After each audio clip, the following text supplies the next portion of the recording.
Bonjour à tous, ravi de vous retrouver Green White Checkered. Je crois maintenant franchement que vous connaissez bien ce rendez-vous tous les 15 jours. Laurent-Frédéric Bollet, votre serviteur, Maxime Potard de l'autre côté. Bonjour Maxime. Salut LFB, ravi de vous retrouver. On continue malgré le confinement à vous tenir informé des dernières nouvelles croustillantes et de ce que l'on pense de tout ça dans le monde du sport auto.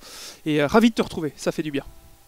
Voilà, moi aussi, tu penses bien. Donc, Green White Checker, tous les 15 jours, l'actualité du sport auto en général, qu'on divise en 3 parties. Et vous retrouvez une semaine sur 2, soit sur la chaîne de Maxime, la chaîne YouTube Maxou le Pilote, soit sur la mienne, l'Afterlap, en liaison évidemment avec le podcast. De toute façon, la version audio est disponible sur l'Afterlap et sur l'adresse www.afterlap.com. Alors aujourd'hui, je vous donne le sommaire.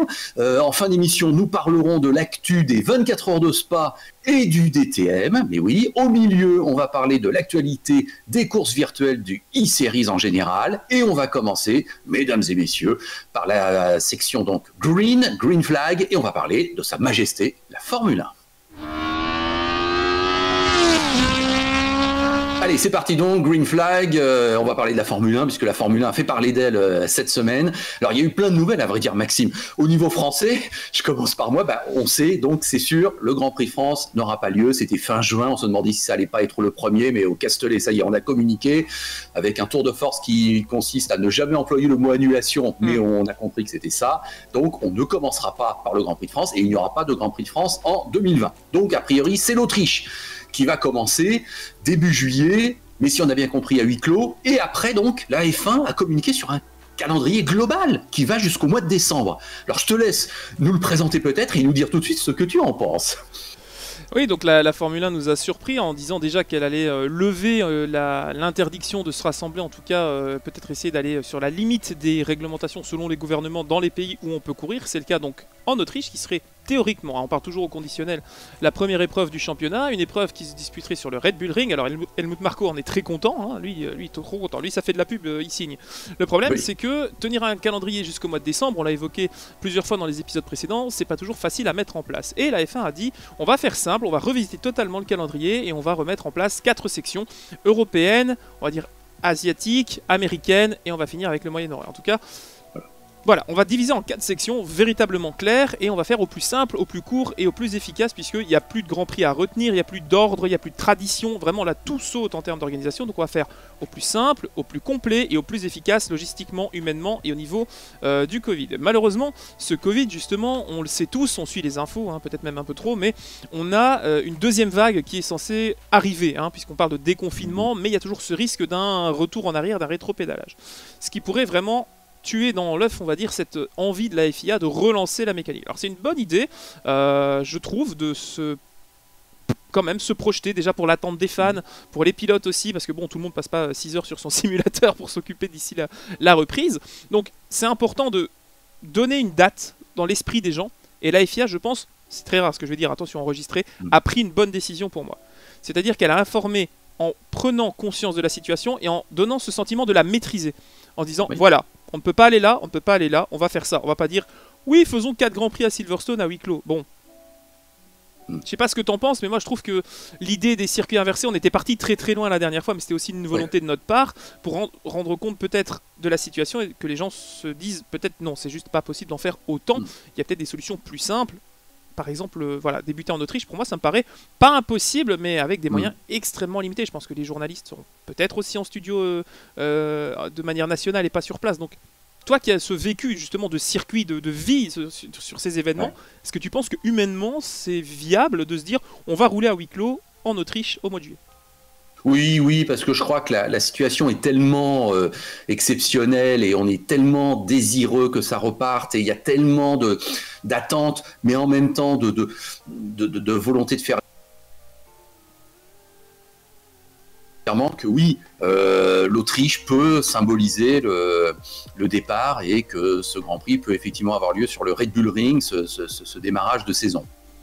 Oui, c'est vrai que le Red Bull Ring, c'est un endroit qu'on aime beaucoup, c'est un circuit spectacle, donc ça peut peut-être déjà redonner une très belle envie aux fans de retrouver la F1. C'est un bel endroit, moi c'est un circuit que j'adore personnellement, donc je pense que repartir sur un circuit comme le Red Bull Ring, il y a les fans de Verstappen, donc ça draine déjà beaucoup de monde. Est-ce que perdre cette ambiance, qui pour moi est aussi unique que celle des 24 heures du Nürburgring par exemple, ou de Bathurst, est-ce que perdre cette ambiance du public en Autriche ne va pas gâcher un peu le spectacle? Oui, non, mais tu as raison de poser la question, mais c'est secondaire, je crois. Je parle bien en mode ouverture, inauguration de la saison, redémarrage en fanfare. Alors ce ne sera pas un redémarrage en fanfare justement, mais tu imagines maintenant qu'un Grand Prix ait vraiment lieu. Bon, je crois que voilà, ça emporte tout sur son passage, et que si ça doit avoir lieu à huis clos, ça aura lieu à huis clos, mais le plus important, ce sera le message délivré, ce sera l'image montrée, à savoir que le sport reprend ses droits, que le spectacle reprend ses droits, et que la vie même, j'ose le dire, reprend ses droits. Donc écoute, moi je crois qu'au niveau de la F1, il y a effectivement la volonté, et elle est réelle, de montrer qu'on se penche sur le sujet, que ça bosse, qu'on veut vraiment reprendre les choses en main et qu'on veut vraiment les organiser. Donc ça, on ne peut pas leur reprocher, c'est clair, là, ils font tout ce qu'ils peuvent pour que ça redémarre vraiment. Nous, on fait partie des sceptiques, il faut bien le reconnaître, qui ne pensons toujours pas, enfin en tout cas c'est mon cas, Maxime, qu'il y aura 18 courses cette année. Je ne peux toujours pas y croire. Mais j'ai pas envie non plus de critiquer ceux qui veulent y croire ou ceux qui communiquent pour essayer que ce soit le cas. Voilà. Donc écoute, la saison européenne en juillet-août, telle qu'elle est présentée, j'y crois pas. Ou en tout cas, quelques piges peut-être. 2-3 courses qui pourraient avoir lieu en passant entre les mailles, mais vraiment voilà, non, je suis ton avis. Voilà. Avec même l'Espagne qui s'est positionnée à Barcelone, ils disent on peut faire tout ce que vous voulez, messieurs de la Formule 1, on est là. Ah, mais enfin, l'Espagne, c'est quand même un pays super touché par le coronavirus. Je vois pas quand même comment on va y aller. Et puis il y a toujours ces déplacements, c'est pas possible, des gens qui viennent de beaucoup de pays. Bon, par contre, effectivement, une plaque eurasienne, puis une plaque américaine, et enfin une plaque Moyen-Orient pour la fin de saison.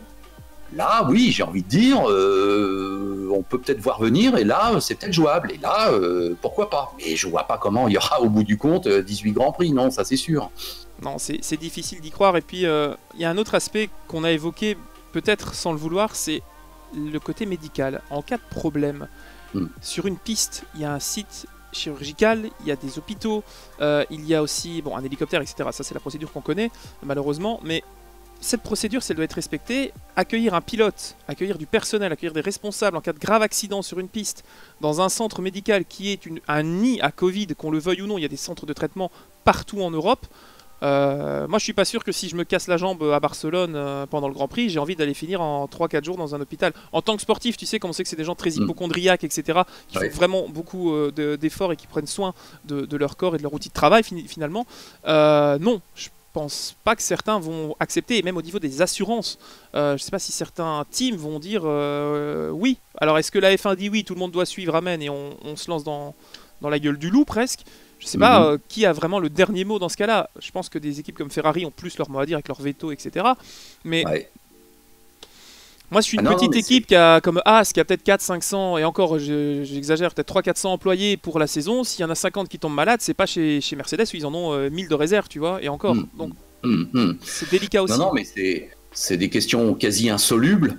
Et effectivement, il y a une sorte de réaction en chaîne qui fait que, au-delà d'un événement organisable, eh bien, toute imagination d'un souci qui vient à l'intérieur fait que, effectivement, ça prend des proportions de dingue, et on se dit, mais comment on gère ce genre de situation? Et effectivement, et s'il y a un cas avéré dans le paddock, encore une fois, qui se déclare, pareil, ça pourrait pas avoir lieu, c'est pas possible.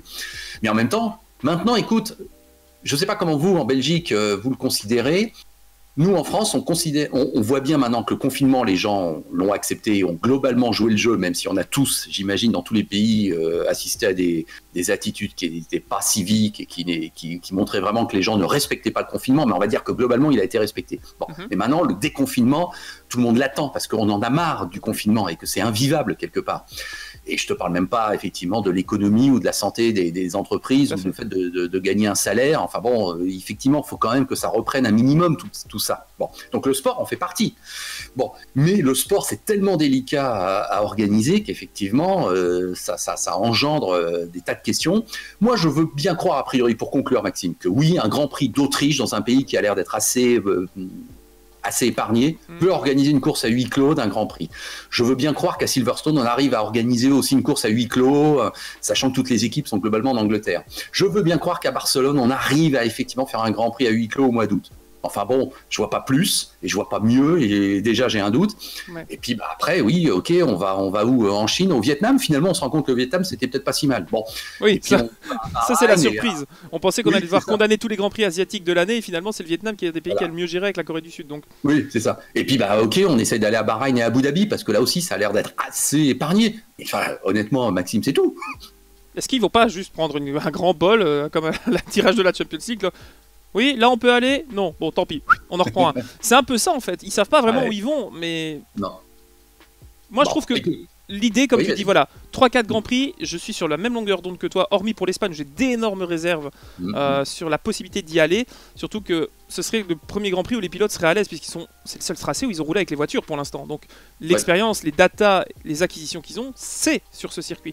Donc reprendre avec une piste comme celle-là à huis clos sera peut-être plus facile que sur d'autres pistes où on n'a aucune donnée des voitures 2020. Est-ce qu'on aura des week-ends adaptés, peut-être plus de temps de piste aussi, parce que voilà, la voiture elle n'a pas été développée entre Melbourne, arrivée dans le paddock, elle n'a pas fait 1 mètre. Si elle arrive en Autriche, faut la piloter la voiture, voilà. Et certains vont être très chauds aussi.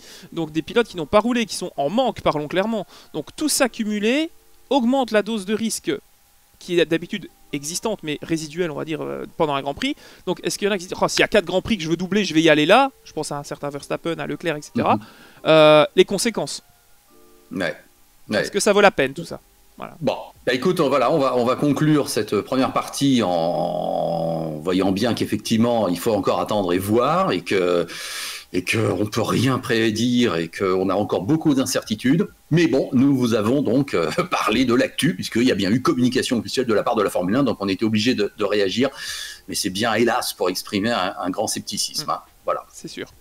Bon, eh ben, écoute Maxime, je te propose d'enchaîner tout de suite avec notre deuxième rubrique, la rubrique donc White, drapeau blanc, attention, dernier tour, comme on le sait aux États-Unis. Et là, on va parler donc de l'actualité des courses virtuelles.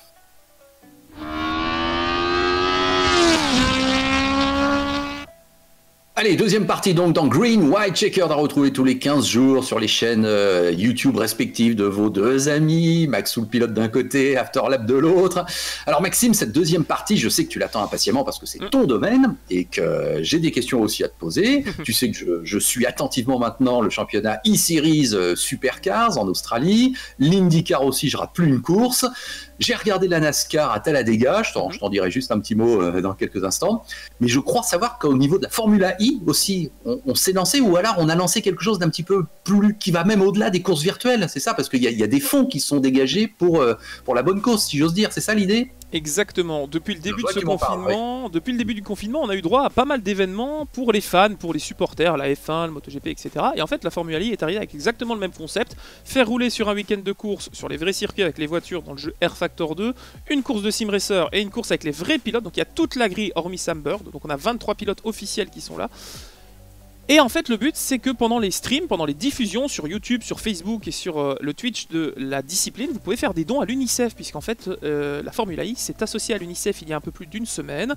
Et donc, le but de ces épreuves, c'est de ramener un maximum d'argent à la lutte contre le Covid-19. Par exemple, la pole position qui, pour cette première manche à Hong Kong, a été, je le dis vite fait, hein, quand même, obtenue par Stoffel Van Dorn. Quand même.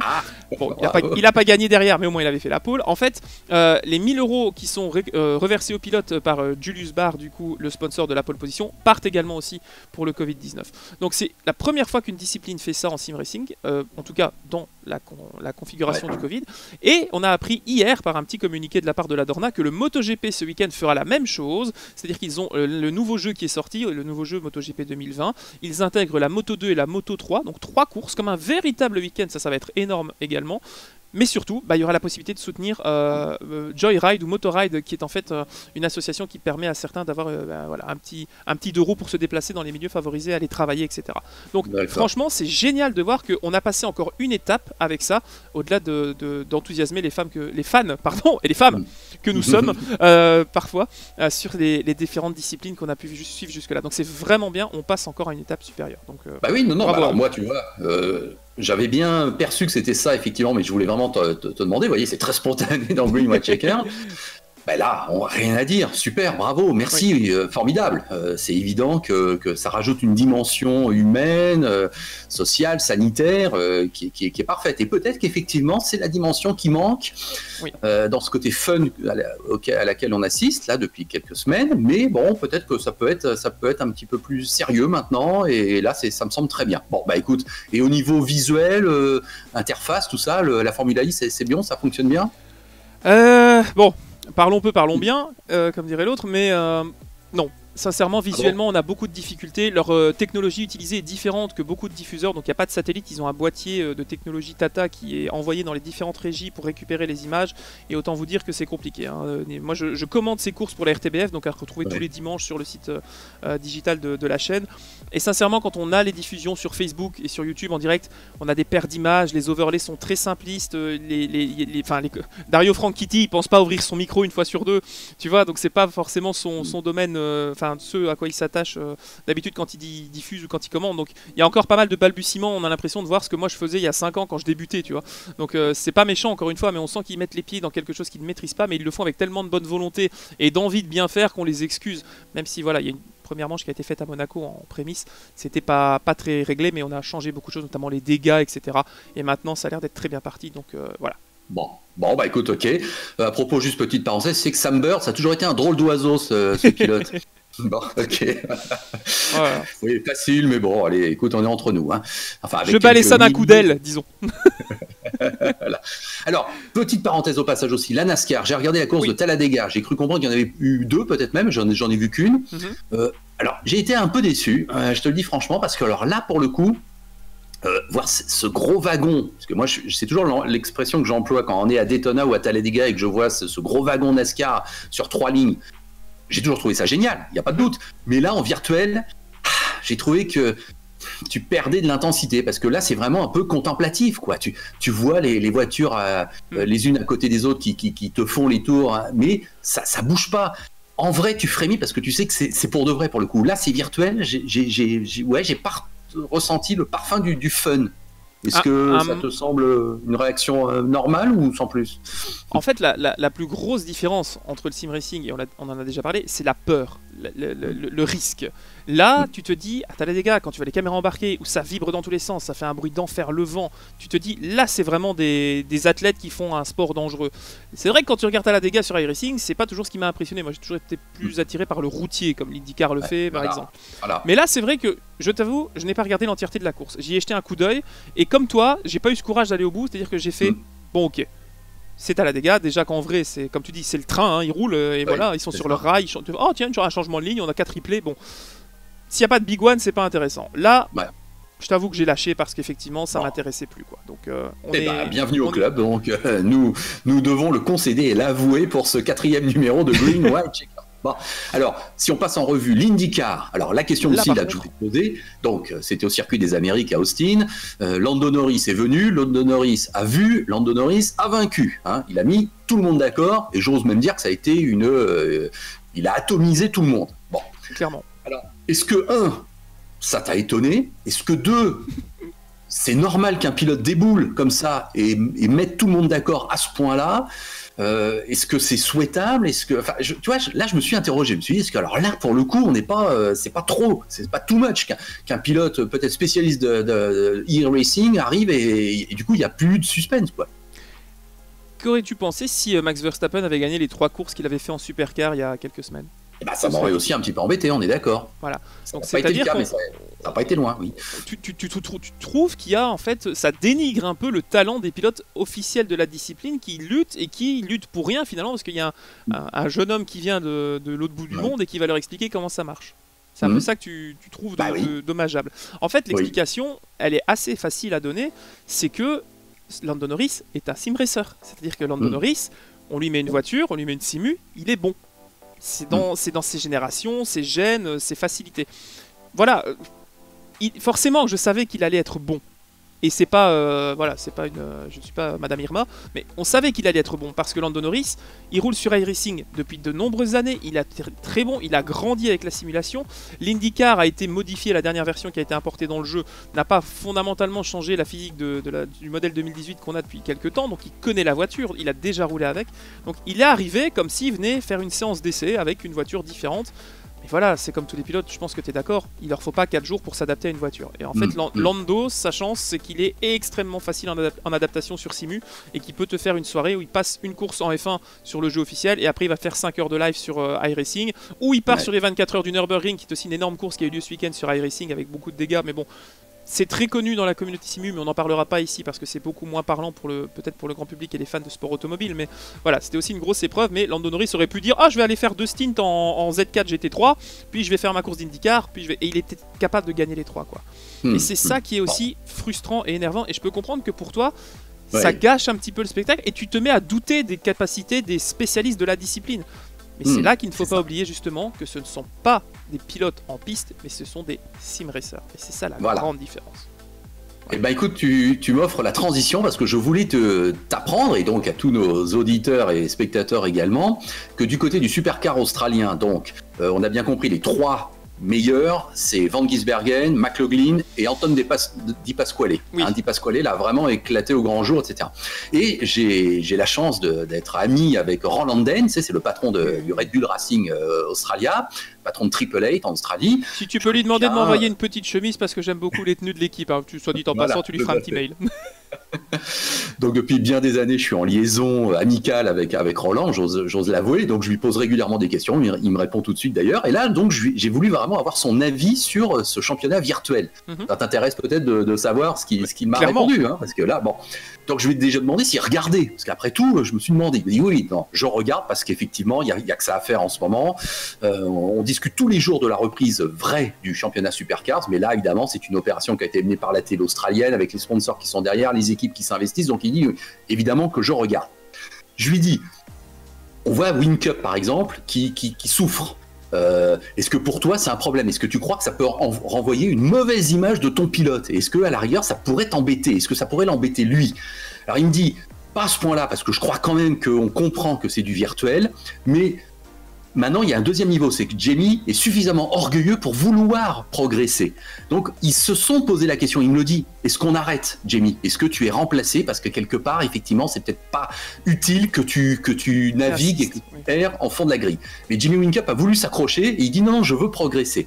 Donc, c'est tout à son honneur, on peut dire, mais moi, je reste persuadé qu'effectivement, pour certains, des jeunes peut-être se disent oh bah Whincup il est largué, il est nul, c'est un vieux. Moi je pense que ça peut être un danger, hein.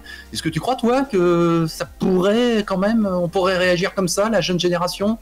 La jeune génération, oui. Les fans, oui. Les gens qui aiment la discipline, oui. Je pense qu'au niveau des instances dirigeantes, des chefs d'équipe, etc., ils ont le détachement, comme tu as expliqué, de se dire ça reste du virtuel. Donc ils prennent la chose pour ce qu'elle est. Aujourd'hui on en fait évidemment des tonnes parce que c'est ce que veut la situation, mais ne soyons pas dupes, toute proportion remise dans une situation classique, d'ici la fin de l'année on l'espère, voilà, le sim racing redeviendra un passe-temps. Mais aujourd'hui, comme ça occupe 100% de l'audience, 100% des fans et 100% voilà, des dirigeants, des équipes, des sponsors, c'est important de performer. Je sais que Valentino Rossi, il a autre chose à faire à 40 ans que de venir s'amuser une demi-heure à jouer à la manette dans son salon. Il l'a fait, mais c'est pas lui qui l'a demandé, je pense que c'est l'équipe, tu vois, la Dorna. Voilà. Là c'est pareil, si Jamie se dit bon moi ça m'a saoulé, j'ai pas envie de le faire, etc., ce qui est pas trop son style, il est plus vraiment à se battre, quoi, comme en piste, hein, il va rien lâcher, on le sait, on le connaît pour ça. Eh ben, c'est très noble de sa part d'accepter de pas être bon et de travailler à le devenir. C'est la même démarche que s'il était en piste à un nouveau circuit, il doit apprendre si ça marche pas, voilà. Donc la démarche pour lui reste la même, mais la finalité pour lui va peut-être être plus importante parce qu'il a entre guillemets une revanche ou en tout cas un statut à conserver en tout cas pas d'icône mais de légende, en tout cas de personnage principal de ce championnat. Donc il va peut-être perdre de l'admiration, en tout cas du respect ou de la vue de certaines autres générations, notamment les plus jeunes. Par contre, ses supporters à lui, quand ils vont le voir galérer, apprendre et tenter de remonter, ils vont peut-être encore beaucoup plus l'aimer et l'apprécier. Parce que c'est quand même une force de... Allez, il faut quand même se convaincre de se dire je suis mauvais, l'accepter et travailler. Et ça c'est pour un pilote c'est important. Et dans ce cadre-là, c'est d'autant plus honorable de sa part d'aller au combat. Ouais, donc c'est le cas, je te confirme. Et pour conclure, je lui ai demandé si c'était une opération un peu pour lui importante dans l'équipe. Alors il m'a dit qu'effectivement les pilotes avaient leurs ingénieurs en liaison. Donc effectivement, ils essayent de garder un peu l'osmose et l'organisation course. Mais il m'a laissé entendre que Van Gisbergen n'avait besoin de personne. Ah oui. Qu'il était très fort, qu'il faisait ça tout le temps et que c'est pas parce qu'on lui avait mis son ingénieur que ça avait changé grand-chose. Oui, j'ai compris que Van Gisbergen était un peu indépendant et qui s'amusait tout seul et que Triple Eight ça changeait pas grand-chose. Et puis la dernière question que je lui ai posée, je lui ai dit mais si on voit là un jeune pilote éclaté, je pensais à Di Pasquale. Pasquale, oui. Est-ce que du coup, toi, ton regard sur un pilote authentique change? Est-ce que tu pourrais te dire, Di Pasquale, il me le faut, parce qu'après tout, il est super bon en virtuel? Il m'a dit non, pas vraiment. Il dit, j'aime bien Di Pasquale, mais non, il me dit, je vais pas l'appeler tout de suite pour lui dire, je veux te recruter. Voilà ce qu'il m'a dit. Ah non, je te dis pas que ça arrivera pas dans 2 ou 3 ans, s'il faut songer à l'avenir. Mais bon, ça n'a pas eu l'air d'être pour lui un élément qui le ferait changer d'avis, tu vois, par rapport à certains pilotes. Bon, c'est marrant tout de même parce que le contraste est assez important. L'organisation met tous les moyens, oblige les pilotes, les diffuse en télévision, et derrière, les patrons disent oui, on regarde ça, mais c'est plus par obligation qu'autre chose. Donc, et c'est sûr que si un pilote comme Di Pasquale éclate au grand jour, c'est le cas, ce qu'il fait, c'est génial. Franchement, c'est un des plus plaisants à regarder en piste. S'il parvient à faire ça dans la vraie vie d'ici 6 mois, 8 mois, on va se dire ah, le gars est bon en piste, mais il est pas mauvais non plus en sim racing. Et c'est quelque chose de plus en plus important. Donc, c'est peut-être quand même bon pour son pédigré pour la suite, quoi. Tout à fait. De toute façon, il reste encore quelques petites épreuves. Alors, tu as vu, juste pour conclure, en IndyCar, ils ont choisi Indianapolis pour terminer la saison. On est d'accord que finalement, c'est assez logique. C'est la période, oui. Ça se tient. Parce qu'ils avaient voté, on nous avait dit que ce serait un circuit de rêve qui n'appartient pas au calendrier IndyCar. Donc moi je m'étais dit, ils vont choisir un circuit F1 emblématique comme Spa ou Monza, histoire, tu vois, de la faire symbolique, l'IndyCar. Suzuka, ça aurait pu être beau aussi. Oui, ou Suzuka, tout à fait, j'y avais songé aussi. Puis après, tu dis, à ce moment-là, on délire, on va au Mans. Je dis n'importe quoi. Oui, mais pourquoi pas. Voilà. Et puis finalement, la raison, j'aurais tendance à dire, l'a emporté. Ils ont pris Indianapolis, qui est leur image évidemment principale. Ça me semble, oui. À la rigueur, ça valait pas le coup de nous dire, on va vous prendre un circuit sorti de nulle part. C'était évident qu'il fallait avoir Indianapolis une fois dans la saison, quoi. Voilà. Bon, ok Maxime, on est d'accord. Allez, je te propose d'enchaîner tout de suite parce qu'on a pris un petit peu de retard, mais écoute, on est entre passionnés, donc ça va, t'inquiète pas.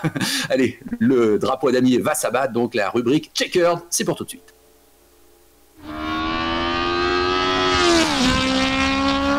Le drapeau à damier donc pour la dernière partie de notre rendez-vous Green, White, Checkered, on vous le rappelle tous les 15 jours et sur les 2 plateformes entre Maxime Potter et moi-même. Alors cette dernière partie Maxime, elle va être consacrée à une course et une discipline, un championnat qui ont fait l'actualité aussi cette semaine. Alors je vais commencer par toi parce que ça se passe du côté de la Belgique, donc je me tourne vers toi en priorité, les 24 heures de Spa. Donc officiellement reporté fin octobre, 24-25 si je ne me trompe pas. Donc là aussi, une certaine logique l'emporte avec ce report. Mais tout de suite, évidemment, des voix se sont élevées pour dire que faire une course de 24 heures à Spa dans les Ardennes belges au mois d'octobre, c'était peut-être de la folie. Alors toi, en tant que local de l'étape ou presque, qu'en penses-tu ? Ça n'est absolument pas de la folie. Pour tout vous dire déjà, le week-end, initialement, il y avait les 24 heures de chevaux à Francorchamps.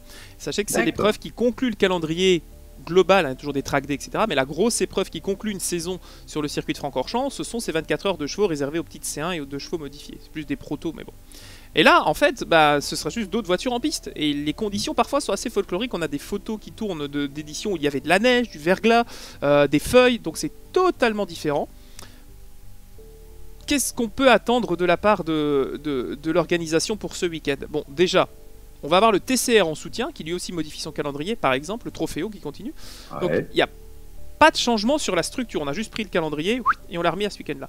Moi, je suis ultra motivé. Pourquoi ? Parce que il fait d'office mauvais en Belgique, donc ça ne change pas les choses au niveau météo-logistique. Il n'y a pas de problème de technique. Bon, bref, ça ne changera rien. Les activités seront les mêmes, parce qu'on les fait déjà sous la pluie ou dans l'orage, etc. Donc, pas de problème à ce niveau-là. Le froid peut-être, mais ça va permettre aussi un changement drastique au niveau de la compétition. Si on se penche un petit peu sur le blanc-pain, enfin ce qu'on appelle le blanc-pain, mais c'est désormais le World GT Challenge Europe, j'espère que vous suivez, il y a maintenant des caractéristiques sur ces voitures. La balance de performance, les pneumatiques et la gestion de l'homogénéité des pilotes. Il y a des pilotes qui sont bons sous la pluie, il y en a qui le sont moins, la nuit est beaucoup plus fraîche, donc gérer les températures. Donc on aura peut-être moins de casse mécanique au niveau du moteur, au niveau des freins, etc. sera peut-être beaucoup plus facile, et ça va peut-être déforcer certaines équipes. On sait que WRT par exemple chez Audi et Bentley sont très forts en mécanique, s'il faut changer des plaquettes, etc. Une boîte ça peut prendre 10 minutes, mais si tous ces problèmes-là ne se présentent pas, ça va être une course qui va véritablement se jouer sur la piste et plus à la stratégie, ce qui est souvent le cas ces dernières années dans les victoires. Ouais. Quand on regarde BMW et tout ça, Saint-Éloque. Donc, sincèrement, le cadre peut être magnifique. On peut avoir une course dans une ambiance unique. On aura peut-être de la neige comme au WEC, peut-être, qui sait, on ne sait pas. Voilà. Mais j'ai un peu peur de la météo, je te l'avoue, au mois d'octobre. Mais généralement, en Belgique, on va dire dans les Ardennes, la neige, c'est vraiment fin décembre, janvier, février, tu vois. Donc là, on est encore bien. Donc, ça peut être un très bel événement, ça peut donner des choses magnifiques visuellement, et ça peut donner une course totalement différente par rapport à ce qu'on voit d'habitude. Bah oui, non. Voilà. Moi je suis d'accord. Et puis la météo, moi je voulais te dire, attends, depuis qu'on a vu qu'au WEC, effectivement, il y avait 3 tempêtes de neige début mai, bon bah voilà, tout est possible. On l'a connu, la course s'est pas arrêtée. D'ailleurs, j'avais rendu vraiment hommage, je l'avais commenté en direct à l'époque sur Motorsport TV, et je peux te dire, j'avais rendu hommage à la direction de course parce qu'on avait vraiment essayé de sauver la course. Et puis, bah, de toute façon, oui, on sait qu'à Spa, il fait pas beau. Bon, bah là, ça sera pareil. Et puis, bah, s'il faut mettre un drapeau rouge, à un moment donné, on mettra un drapeau rouge. Mais enfin, voilà, ça change. Et puis on veut quand même que cette course ait plutôt lieu qu'elle n'ait pas lieu, qu'elle soit annulée. Donc voilà, allez, on va s'adapter. Et donc, voilà, c'est la bonne nouvelle quand même. Les 24 heures de Spa auront bien lieu cette année. Mais bon, on attend évidemment de voir comment ça va se passer. Alors, en revanche, autre nouvelle importante, côté voiture, de tourisme ou de berline, enfin, des fois, c'est pas facile d'appeler les. Ça s'appelle ça du GT maintenant, même. Bon, je suis pas trop pour. Du DTM. Donc, on parle bien du DTM, le prestigieux championnat de tourisme allemand, évidemment. Donc, Audi, ça y est, a annoncé son retrait à la fin de la saison, si tant est qu'il y ait une saison 2020, ce qui fait qu'il n'y aura plus que BMW officiellement sur le papier pour 2021. Alors, il y a 2 niveaux de lecture, mon cher Maxime. Déjà, pour la première fois, un constructeur emploie vraiment la justification du coronavirus pour expliquer son départ. On savait qu'Audi allait partir globalement. C'était annoncé, hein. L'année passée, on le savait déjà. Pour se recentrer sur la Formula I. On le savait. Mais évidemment, ils n'ont pas résisté parce que je pense qu'il y a, au niveau de la com, ils se sont dit, on va le dire comme ça aussi, parce que ça va justifier encore plus le départ, que c'est aussi dû au coronavirus, bien sûr, et des implications d'organisation industrielle et de tout ça. Bon. Est-ce que tu ne crois pas que c'est une boîte de Pandore qu'on vient d'ouvrir et qu'effectivement, ça préfigure nombre de décisions peut-être dans les mois à venir où, évidemment, des marques, des grands constructeurs pourront arguer effectivement du coronavirus pour prendre une décision de retrait. Je pense. Et Audi n'est quand même pas une petite boîte. Le groupe VAG, quand même, c'est énorme. Pour le DTM, c'est la perte, je pense, du plus grand des 3, parce que bon, entre Aston Martin, Mercedes, BMW, c'était quand même VAG, Audi qui était pour moi le plus gros impliqué dans toute l'affaire. Voilà, c'est un peu comme on a vécu ça en 92 et 96, hein, la fin d'une époque. Je pense que plutôt que de... Voilà, désolé, hein, je vais peut-être être extrêmement violent, mais plutôt que de voir quelque chose malade, blessé, souffrir, vaut mieux en finir parfois. Bah, le DTM, c'est un cycle qui se répète, de toute façon. On l'a vu, 92, la saison était absolument exceptionnelle, 93, fini, parce que les règles étaient absolument pas viables pour les constructeurs. Retrait de BMW à ce moment-là. En 96, il y avait donc le DTM et l'ITC, hein, c'est un peu compliqué, mais bref. Le DTM, pareil, mangé par l'ITC, fini. Alpha arrête, Opel, la Calibra n'a jamais été développée par Zaxpeed, pareil, on abandonne, il n'y a plus que Mercedes, donc le championnat saute. En 2001, on reprend les 3 mêmes et on recommence, donc Opel, Audi VAG et Audi et Mercedes. Audi et Mercedes et BM se sont, on va dire, passé la balle pendant quelques années. La nouvelle réglementation pour moi était exceptionnelle 2012 parce que c'était vraiment des belles voitures. Depuis 2012, pour moi le DTM c'est bien, mais ça n'a jamais été aussi excitant qu'à l'époque. Donc l'arrivée d'Aston Martin m'a vraiment pas touché. Et la disparition du DTM, je suis navré parce que c'est une discipline chère à mon cœur, ne va pas non plus me toucher. C'est-à-dire qu'aujourd'hui, s'il n'y a plus de DTM, je m'en porterai pas plus mal, tu vois. Et pourtant, ça me fait mal parce que c'est un nom iconique et c'est des grands moments d'histoire de sport auto. Mais aujourd'hui, mieux vaut ne pas le faire que de le faire mal, quoi. Et franchement, si pour avoir une Mercedes Cup ou une Aston Cup, est-ce que c'est vraiment intéressant ? La conclusion s'impose, donc Audi, voilà, on avait ouvert une petite brèche sur la communication, mais bon, on a dit c'est pas la première, ça sera pas la dernière fois qu'un constructeur arguera du coronavirus, mais bon, le fait est que le constat est là. Donc le DTM avec plus que BMW sur le papier, ça ne peut pas continuer. Moi, ça me rend triste parce qu'effectivement, j'ai commenté de nombreuses années sur Motors TV le DTM et qu'effectivement, c'est un championnat quand même qu'on considère comme majeur, mais Est-ce que ces dernières années, on a vibré autant qu'avant? Peut-être pas, tu as raison, même si moi, j'avoue que René Rast, je suis fan, que j'adore ce pilote, et que ce qu'il fait depuis 3 ans, c'est exceptionnel. Mais bon, peut-être que j'avais aussi un petit peu décroché. Et puis Aston Martin, pareil, ça m'est passé un petit peu par-dessus. Et puis là, je vois pas comment ça peut rebondir. Je n'ai jamais cru, on est bien d'accord, que la synergie Japon-Allemagne... c'était sympa sur le papier, mais ça n'était que du virtuel. Ah tiens, je remploie l'expression. C'est évident que je n'y ai mais jamais cru. Tu m'aurais posé la question il y a 3-4 ans, déjà je te dirais ça ne marchera jamais. Bon, même si on veut bien que ça marche, mais j'y croyais pas. Donc là, Gerhard Berger et tout son staff, je suis désolé pour eux, mais pour moi, oui, le DTM va s'arrêter à la fin de l'année 2020, si tenté, je rappelle, qui est bien une année 2020. Il y a une saison 2020, effectivement. Oui, voilà. Oui, parce qu'il y a des pilotes aussi, des pilotes de constructeurs qui sont pris par le DTM, et qui font ça, entre guillemets, à côté d'un programme en GT, en proto, etc. S'ils doivent lâcher le DTM, ils le feront. Je pense que des gars comme, je pense à Maxime Martin, etc. Ouais. Si on dit, est-ce que tu repars avec Aston en GT ou tu pars avec Aston il va aller en GT, c'est beaucoup plus intéressant. Ouais. Déjà, SRO gère mieux. Le DTM, Gerhard Berger, il est bien gentil, mais bon, il fait avec les moyens qu'il a. Et à mon avis, je pense qu'on peut dire qu'il en a plus tant que ça maintenant. Il est pris par les besoins d'Audi, les besoins de BM, les besoins, etc. Donc, mieux vaut ne rien faire, mieux vaut dire, bon, on en reste là, ça fera monter le prix des miniatures et des autographes, et puis c'est tout, quoi. Merci, on voit dans 5 ans ce qu'on fait. Parce qu'on parle d'électrique, on parle de WRC électrique. Est-ce que le DTM ne va pas mourir et dans 3 ans, on a du DTM électrique? On parlait du WTCC électrique, enfin du TCR Europe et du TCR électrique. Il y a l'ITCR. Pourquoi pas faire un IDTM? C'est la mode. Ça peut être aussi l'occasion pour certains de revenir. Comme Audi par exemple, qui aura de l'expérience de la Formule I. Donc. Oui, non, t'as raison. Bien vu. Bon, écoutez, mesdames et messieurs, j'espère que ces débats, ces avis, ces commentaires vous auront plu. En tout cas, je crois qu'on essaye, Maxime et moi, de ne pas cultiver spécialement la langue de bois et de réagir tel qu'on le pense certainement, mais aussi sans concession. Mais c'est le but du jeu. Maxime, on va continuer dans cette voie-là de toute façon. Bon, le numéro 4 donc, de Green White Checkered s'achève maintenant. On vous donne d'ores et déjà rendez-vous dans 15 jours pour le numéro 5. Enfin, on va déjà vous laisser bien profiter de cet épisode. Vous n'hésitez pas à nous mettre vos petits commentaires, les likes, les retweets, enfin tout ça, Maxime, on est bien d'accord, c'est ça qu'il faut dire, c'est ça qu'il faut faire. Tout à fait, vous avez sur les 2 chaînes respectives, l'Afterlap et Max Soul Pilote, la possibilité de retrouver la playlist pour retrouver tous les épisodes que l'on a fait depuis le début, et en alternance une semaine sur 2 chez l'un et chez l'autre, donc vous ne pouvez rien manquer, et il y a même les podcasts audio, c'est on ne peut plus facile. Voilà, donc portez-vous bien en tout cas, c'est le principal. Maxime reste en pleine forme également, continue bien tes bons commentaires, et on se retrouve donc avec plaisir dans 15 jours. Salut à tous. Salut.